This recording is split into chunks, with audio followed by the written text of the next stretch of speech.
Wanita ini diam-diam diperkosa oleh seorang pria selama setahun. Setiap hari dia dikasih obat bius. Pria itu akan peluk dia untuk tidur. Pada jam 4 pagi, dia akan bangun dan pergi. Tetapi wanita ini tidak tahu. Dia hanya merasa sangat capek setiap pagi saja. Sekaligus dia juga adalah orang selalu tidak ada rasa aman.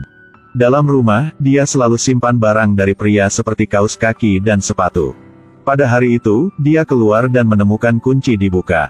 Ada juga jejak orang yang dulu tekan segel di atas. Berdasarkan indera keenam wanita, dia sudah menggantikan tas sandi kunci pintu. Pada malam, ketika pulang rumah, dia menemukan. Sangat aneh, penutup kunci pintu dibuka lagi. Kyung Min merasa sangat aneh. Baru mematikan lampu dan siap tidur, cerita horor datang. Tiba-tiba dia mendengar suara di luar pintu, ada orang sedang tekan kata sandi rumah. Dia hati-hati menurun tempat tidur. Memang ada orang di luar pintu. Membuat Kyung Min sangat takut dan diam. Tetapi tiba-tiba di luar diam saja. Melalui lubang di pintu, dia melihat keluar tetapi tidak ada siapa. Dia hati-hati membuka pintu, kelihatan tidak ada orang di luar. Tetapi dia menemukan sebatang rokok di depan pintu. Dia cepat laporan ke polisi. Tetapi hanya sebatang rokok tidak bisa bukti apa. Polisi memberi nasihat untuk dia, jangan memikir banyak. Tetapi Kyung Min sangat takut, sampai tengah malam dia baru tidur. Pada saat ini, tiba-tiba seorang tanpa kemeja keluar dari kamar mandi. Dia duduk di sebelah dan membelai rambut Kyung Min. Kemudian peluk dia dan tidur. Pada hari berikutnya, Kyung Min bangun dan merasa sangat capek dan pusing. Tetapi cerita aneh masih terjadi. Pada saat bekerja, pelanggan melecehkan dia. Pria berkata, dia kenal dia dan mau berkencan sama dia. Tentu saja, Kyung Min menolak. Tetapi dia langsung mengubah sikap. Dia memikir Kyung Min tidak menghormati dia dan mulai marah. Semua orang melihat dia. Pada saat ini, manajer bank membantu dia. Panggil securi mengantar pria itu keluar. Karena cerita dulu, Kyung Min selalu merasa ada orang memperhatikan dia. Ketika pulang, dia terus menetus melihat ke arah pintu. Karena dia selalu merasa ada orang. Pada malam itu, ketika dia tidur, tiba-tiba ada orang merangkak keluar dari bawah tempat tidur. Orang itu sangat ahli dalam menggunakan anestesi untuk menjatuhkan dia. Kemudian dia santai dan tidur seperti pemilik rumah ini. Menggosok gigi, mandi dalam kamar mandi. Hati-hati kembali sikat gigi Kyung Min di tempat. Kemudian pasang alarm. Peluk Kyung Min dan tidur. Seperti itu, kesehatan Kyung Min semakin hari semakin berkurang. Pada malam itu, pada saat Kyung Min sedang menunggu bus, pria melecehkan muncul lagi. Dia menarik tangan Kyung Min dan mau mengantar dia pulang. Sangat beruntung, tiba-tiba manajer bank muncul. Dia mau memukul orang itu, tetapi Kyung Min telah mencegah. Kemudian, manajer bank mengantar Kyung Min pulang. Ketika dia masuk rumah, dia menemukan rumah dimatikan listrik. Tiba-tiba, ada ketukan di luar pintu. Kyung Min sangat takut, sebenarnya itu adalah manajer. Kyung Min lupa dompet di mobil. Manajer datang untuk kembali ke dia. Kelihatan rumah dia tidak ada listrik, manajer memperbaiki untuk dia. Sebelum pergi, manajer mau pinjam kamar mandi. Kyung Min masuk dan menyimpan semua barang dulu. Akibatnya, dia melihat tutup toilet dibuka. Setiap kali dia keluar, dia selalu menutup. Dia sangat takut, dan melihat manajer sedang mencuci tangan. Kyung Min bertanya manajer, mengapa Anda tahu nomor rumah saya? Manajer sedikit bingung, tidak menjawab pertanyaan dari Kyung Min. Kyung Min sangat takut, buru-buru berlari dan laporan polisi. Ketika polisi datang, baru membuka pintu saja, manajer dicekik dan digantung di gagang pintu. Oleh karena itu, Kyung Min ditangkap ke kantor polisi. Karena di rumah masih ada jejak orang ketiga. Polisi menduga, dia dan satu orang lain sudah membunuh manajer. Setelah 48 jam.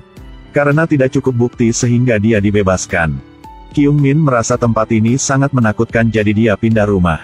Pada saat berkemas, tidak sengaja dia menemukan kunci di lantai. Dia mencoba setiap pintu di setiap lantai. Memang dia sudah bisa buka satu pintu di bawah rumah dia. Dalam rumah tidak ada orang, sangat kotor. Kelihatan sudah lama tidak ada orang di sini.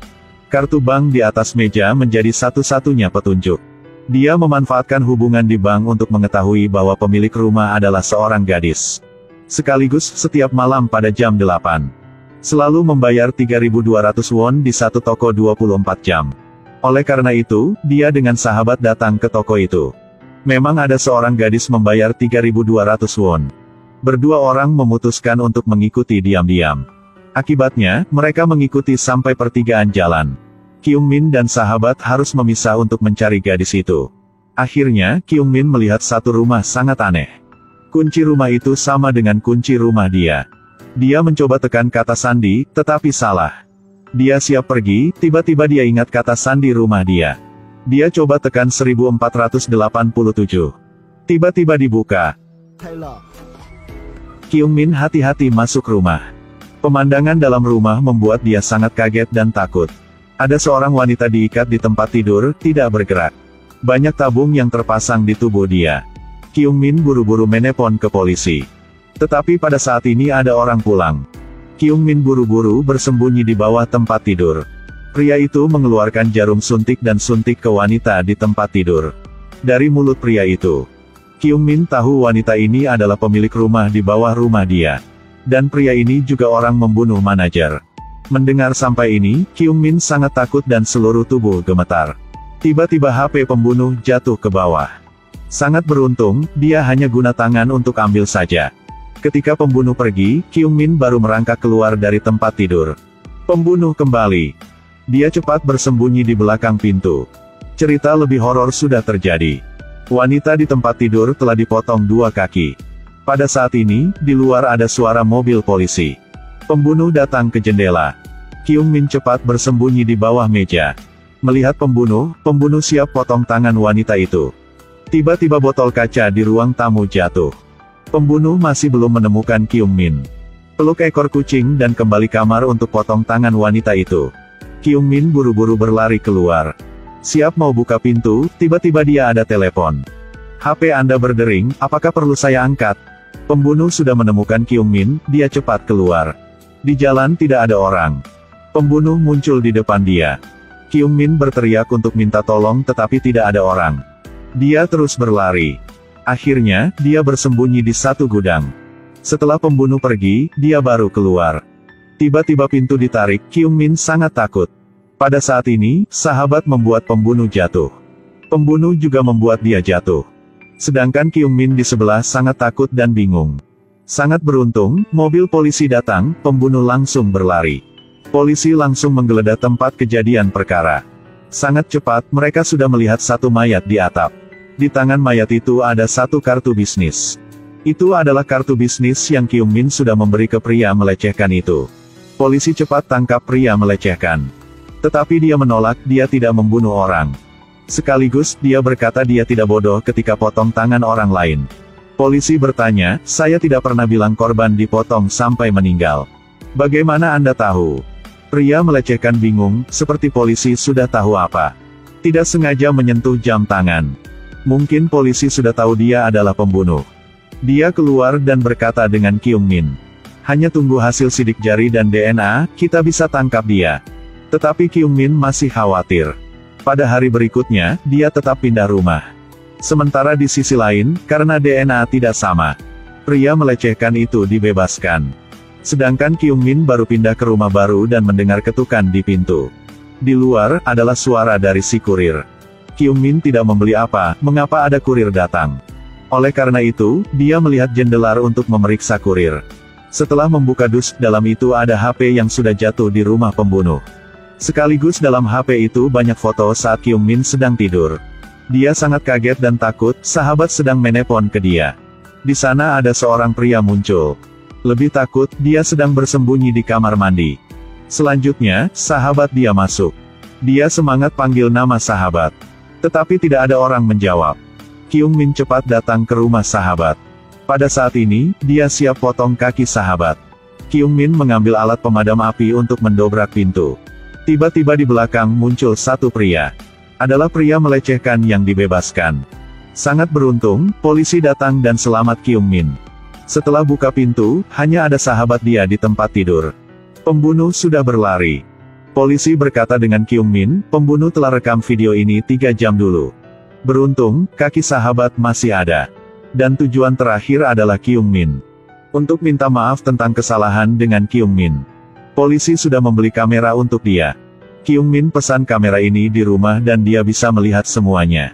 Kemudian pada saat datang ke toko 24 jam, dia bertemu dengan security di rumah dulu. Pada saat dia siap pergi, tiba-tiba dia melihat security membayar 3.200 won. Kyung-min melihat kembali, tangan security juga memakai jam tangan.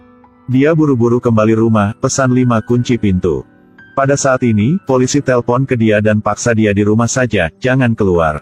Karena pria melecehkan bukan pembunuh. Sekaligus dia juga dibunuh. Kyung-min buka kamera dan menonton. Sebelum dia masuk rumah, ada seorang pria sudah masuk dulu. Dia lepaskan masker, adalah security itu. Setelah itu, dia melihat di kaca dan bersembunyi di bawah tempat tidur. Kaki Kyung-min mulai kaki bergetar. Tiba-tiba ada tangan pegang kaki dia. Dia mau berlari, tetapi banyak kunci. Ketika Kyung-min bangun, dia tidak tahu dia sedang di mana. Di belakang adalah pembunuh sedang peluk dia dan tidur. Tangan dia dimasuk oleh tabung obat. Kyung-min menangis. Pembunuh membelai rambut dia seperti membelai mainan. Kyung-min mencari kesempatan dan gigit telinga pembunuh. Kemudian dia suntik obat bius ke tangan pembunuh. Kyung-min cepat berlari. Akhirnya, dia bisa bersembunyi di satu kamar. Jendela juga ditutup. Tidak ada pilihan lain, dia kunci pintu. Sedangkan pembunuh sangat santai, mencari setiap kamar. Dia pegang kunci dan membuka pintu. Pembunuh pelan-pelan mendekati ke arah Kyung-min. Siap potong tangan dia. Tetapi tidak perhatian, lemari jatuh ke 2 orang. Tangan pembunuh tertusuk paku. Pembunuh tahan sakit dan siap membunuh Kyung-min. Kyung-min semangat untuk mendorong pembunuh keluar. Lalu pembunuh jatuh di paku dan bertemu dengan nenek moyang. Kyung-min tenang dulu dan berteriak. Akhirnya, karena Kyung-min pembelaan diri jadi tidak dihukum. Dia memutuskan tidak di kota ini lagi. Kembali ke kampung dan tinggal bersama ibu. Sebelum pergi, dia tidak lupa merangkak di bawah tempat tidur. Film hari ini habis di sini. Ingatlah follow page untuk menonton banyak film baik ya.